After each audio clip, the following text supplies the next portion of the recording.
if you didn't have to show Bruce Wayne's parents getting killed again, you could have had a cool Flash sequence or a cool, Aquaman sequence. Well, it's almost like they put all 52 cards out and, and trying to, play a game out of that. You could literally split it up into 2 movies. Well, you could have the Batman movie, Batman vs. Superman, and then you could have the Dawn of Justice movie. Hey, welcome to the segment. We just saw Batman v Superman, Dawn of Justice. This is our spoiler review, our after-movie discussion, so if you've seen the movie and you want spoilers, stick around. So, Cavan, what'd you think? Yeah, I was kind of torn between whether I thought it was going to be good or not. I got there. It was very entertaining in places. I gotta say I enjoyed it, but by the same token, I got a little lost in it, and then I found myself back. So there was too many subplots going on, I think, and it kind of made me a little out of it, and I wanted to get more involved with both characters, and it was a little tougher. But when they were together and acting, and I thought it was brilliant. Yeah, there was some really, really great stuff in there, and some stuff I might have left out. There's definitely been a lot of people kind of bashing this movie after it's been out. It's not real popular on Rotten Tomatoes. A lot of people bringing up that criticism of maybe it discombobulated. I did really get what they were saying, especially towards the beginning of the movie. It's just basically scenes that don't have anything to do with each other. There was a lot of times in this movie where I was like, what the hell, what? Yeah, that's how I was too. And not that I need an explanation of everything, but sometimes the things are a little out. I didn't catch it was almost filmed in like a stylized kind of way that would be like a more artsy film or something, where it would be like, here's this happening, here's this happening, here's this happening. But I don't think that works well for a superhero blockbuster. No, because typically you're, not everybody, but you're going to get a lot of young people going as well. And, you want to be able to follow it. And I think that's always been the advantage, is that you always knew what was going on. This one I got a little bit confused. And then I get it. Oh, okay, now it was almost like Pulp Fiction in a way. Yeah. The way it was filmed, except that the things didn't necessarily connect as well. Yeah, and I think the beginning of the film, to your point, I was... Yeah, he was almost ready to take a nap. I really was. I was just not what the hell was going on. I was thinking, this is nonsense. And then it started really getting good. And I really enjoyed it at the end of the day. And to be honest, it's a type of film that I'm going to have to go and watch again, because I lost a few things in there. I really did. But I thought it was good. I thought the acting was quite exemplary at times. I thought it really was. It was well directed. I think there's a lot of special effects. I mean, I think it cost $250 million to make this film. So a lot of money gone into the effects we know. Payroll was pretty high too, I'm sure. And when you think of some of the films that were directed by Zack Snyder, who did this film, he did 300, Man of Steel, Watchmen, Sucker Punch, Dawn of the Dead, and Legends of the Guardian. Legend of the Guardians. So some very kind of diverse films as well there, and kind of in the same, almost some of those are very similar. And I want to say too, right off the bat, I did like this a lot more than Man of Steel. I agree. I thought Man of Steel was ridiculous. Nonsense, yeah. This one, I actually do want to see this one again. I won't go back and watch it again. But I feel like too, it couldn't have been that much harder to have made 2 different movies instead of putting all this into one. Like a continuation film, yeah.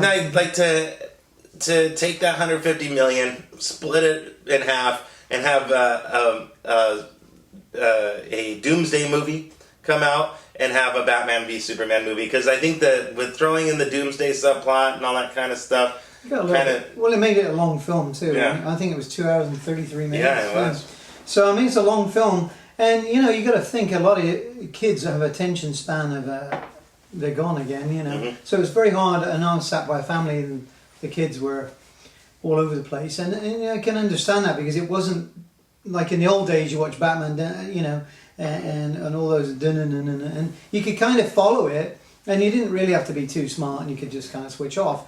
Now they're making them so intellectually kind of but with They're lots trying to of make it weird like stuff. hardcore. Yeah, make it more hardcore and darker and very dark, really. Well, I gotta say too, let's talk about the Batman aspect, because in a way, this is a Batman movie, like a new revival of Batman. Right. I want to say I like Ben Affleck a lot more than who's been playing him? Can't think of his name now. This movie totally wiped us out, man. It did. Well, it's a long movie, 2 hours and 33 minutes sitting there, with a lot of noise going on. But before we get talking about who was playing Christian Bale. And I like Christian Bale, but I also enjoyed when it was Val Kilmer. Yeah. Well, that's unpopular, but I like that. I like those ones too. They came out when I was like a teenager. Yeah. But they can all exist. They don't take one doesn't take away from the other. My of course favorite is Michael Keaton. Excellent. Absolutely. But I do like that Ben Affleck. It almost feels more like a Michael Keaton kind of aspect, where he looks more like him. He looks more like a normal guy. Right. I think Christian Bale was like too tough, too gritty. He's a gritty actor. Yeah. Tough guy too. Mm-hmm. What do you think of Superman then? Well, for me, I'm not a big fan of Superman. I think the character itself is hard. I think for the next 50 years they're going to try and make Superman make sense. And it's not ever going to, because Superman was a product of a time gone by. It really came out of the World War II era, and was a symbol. And to make Superman gritty and realistic, it doesn't work. And him being a symbol is not entertaining. Well, anymore. I don't care who plays Superman. Mm-hmm. If you said to me, "Who's Superman?" Who are you going to say? Christopher Reeve. Yeah. It doesn't matter who plays him. But that was camp and stuff, and I guess that worked for the 70s, but you can't make that again now. No, exactly, that's what I'm saying. Yeah. And I think the die was already cast, and forever and a day it's going to be Christopher Reeve, whether or not you played it well or not is irrelevant. That's how it was, and that's how you're going to remember it. In 2 years, if you ask me who played Superman, unless he does more of them, Henry Cavill, right? I might not even remember his name. It's just not that he wasn't a good Superman.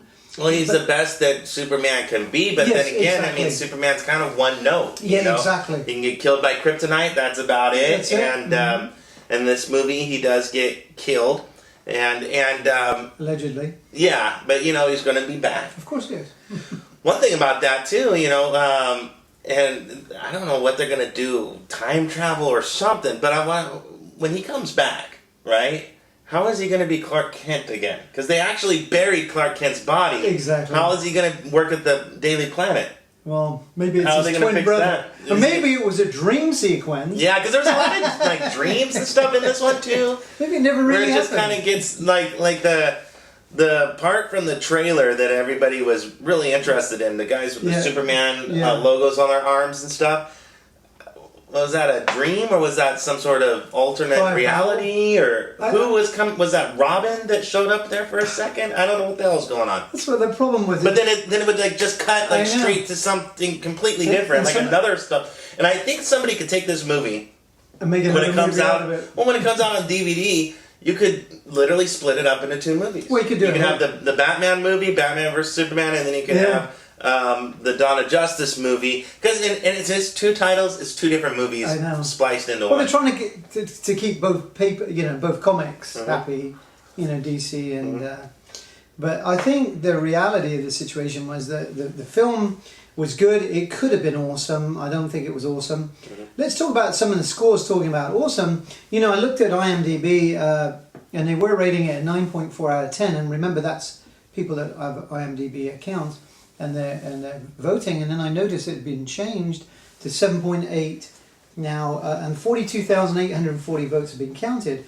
But there was a little article there about fake accounts, scoring it a 10. Well, when you make a $250, $250, yeah, when you make a $250 million movie, it's not out of the realm of possibility to take 800,000, $1 million, and open some account. Yeah, pay some people to make some account. Well, and that's why I like to look across the board. Rolling Stone they scored it 3 out of 4.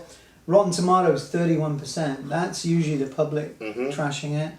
So obviously it's not very high score. But I've seen reviewers that I watch on YouTube. Almost every reviewer is saying the same criticism, and scoring it pretty low. Yeah, I mean, there was they took some risks, with Ben Affleck.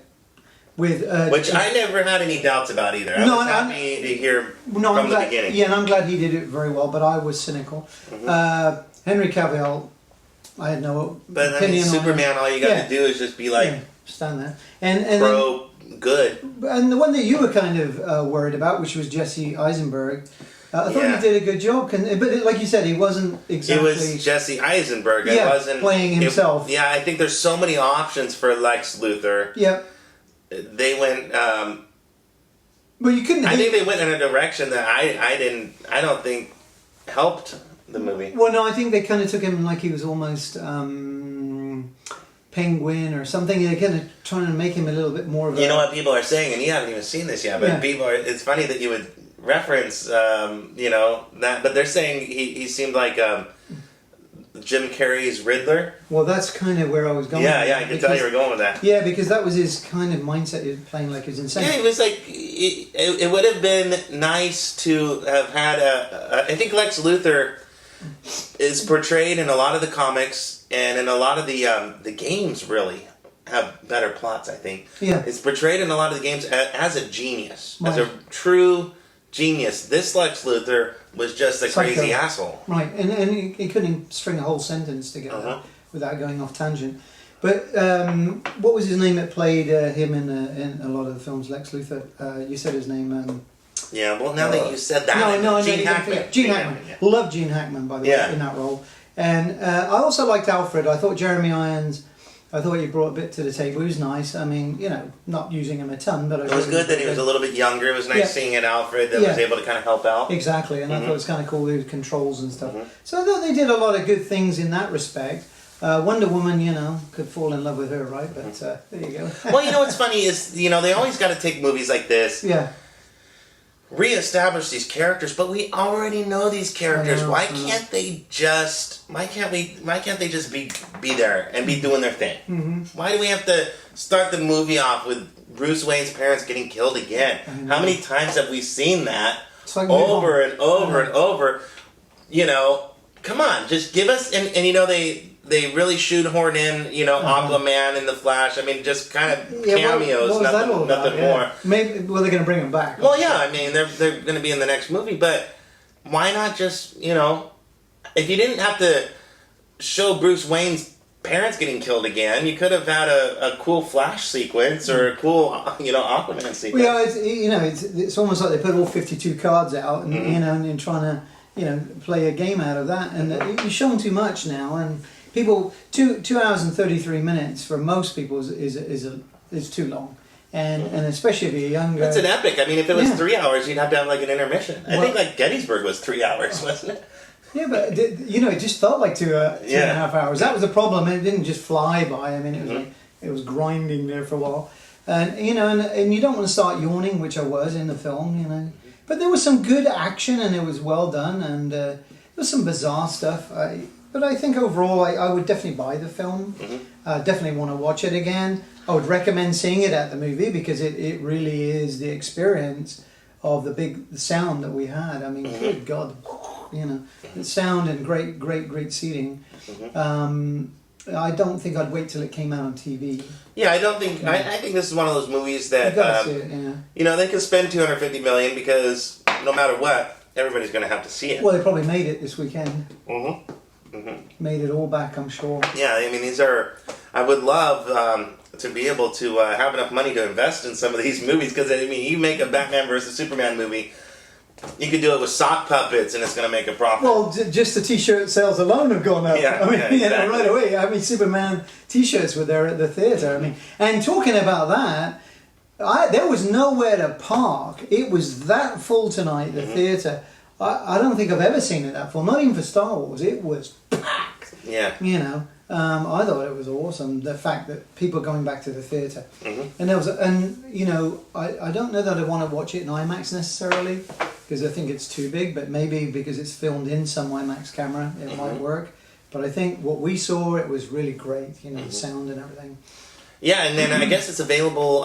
We saw it in 2D, which I prefer 2D, but this is also 3D. available in 3D, so there's that option as well. No. And IMAX as well. But yeah, I think even just the regular experience of the movie theater is good. Yeah, and I think if you go to an old theatre, maybe they don't have all the things that we have the advantage of, the one we go to.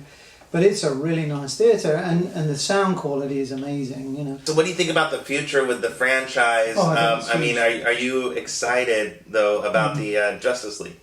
Well, I think it needed to do something, because I think DC Comics and, where are you going to go? People don't buy as many comics. The true collectors do.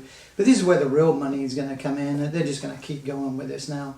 And it'll push down, you'll see the next franchise will be T-shirts with all the new characters they're bringing out. I think it's a really smart move. I think you've got a lot of movies coming out, for sure. Yeah, I mean, well, I think at the end of the day, when they look back at this movie, though, I think this movie is going to be kind of glossed over. Yep. Because it feels like this was a setup movie. It's one of those setups. And I think the big one's going to be the Justice League. Then we'll start. Like, we've had to...